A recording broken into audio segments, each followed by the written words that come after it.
So this video is going to be on how to do online stuff. At the beginning of Zipgrade, it's just the same thing. You make a quiz and you edit your answer key. So this, I'll edit it.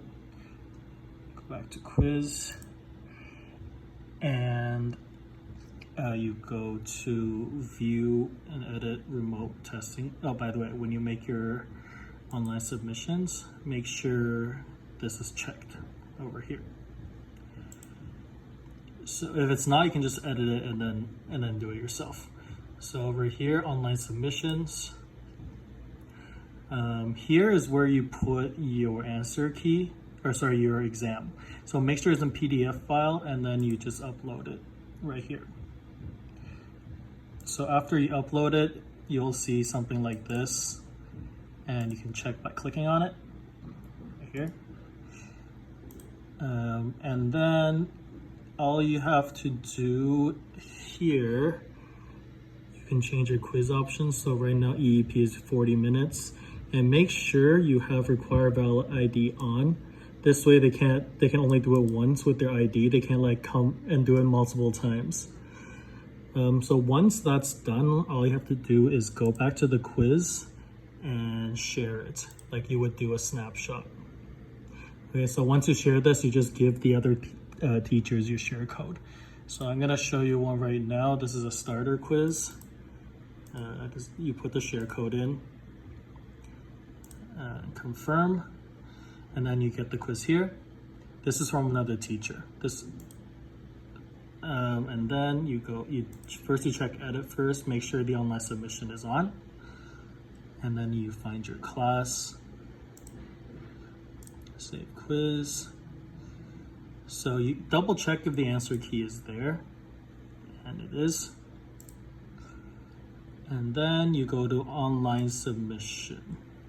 So here, double check this, make sure this is on, it's 40 minutes. And then, oh, this is already done, but here, make sure you come here. This is very important for the final exam. You go create new quiz assignment, and then you choose a class. So I already did J2. And then we're doing for EEP, it's going to be on the 15th of the fourth period. So they only go by 30-minute increments. So to just do 11 to 15th, 12 o'clock. And make sure here auto submit time limit is 40 minutes, the same amount as they get for the exam, which means if as soon as they open it, if they don't finish in 40 minutes, it'll automatically submit the exam. So I just click on these. I think it doesn't matter because only if they have an account that will matter. So you go to save quiz assignments. So this is what you have to give the students. You give them the URL here. So once you copy the URL, I paste it onto Cisco chat, and I usually go over this with them. I use share screen. I tell them they have to write their names, and then they type in their student ID, and then make sure they know they have to check this box here. So if it's before the time, the assigned time, they won't, and if they're not in this class, they won't be able to get in. So see, if I start quiz right now, it'll say it's not valid because it's not a valid ID, and also, even if it is a valid ID, it's not within that time frame that I set, so they can't get in either way. So if I want to just do a test quiz to show you guys, this one here. This is what it'll look like for the teachers once they start doing their quiz. This is just an example quiz. So, whatever. Oops. And then press this. Start quiz, and this is what they'll see. So the answer key here, or answer sheet, and they can make sure they don't accidentally do this or skip one. And then this is the quiz. Go next, and here next as well, previous. And once they're done, they scroll to the bottom, review and submit to teacher. This part is not this part is not done yet. It hasn't submitted yet. It's just let them double check. If they want to go back, you can press this and it'll go back here. And the other part is submit. So while they're doing this, as the teacher, I can just go back to the online page here. And then every time I refresh, I can actually see, this is the one right now. So it's 337.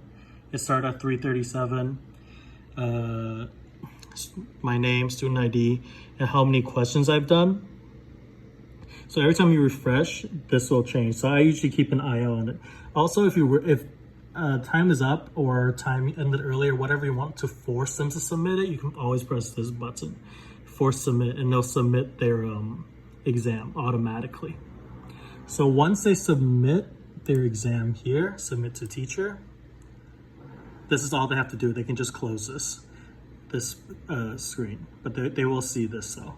And then, so right here, if you keep your eye out here, you refresh it, you'll have this once they submitted it. And you can go back to your quiz and you will see HJ submitted and how many points they get right away. That's about it. And make sure you sort them by their start time and stuff like that. So if you click on the submitted, it'll look like this as well.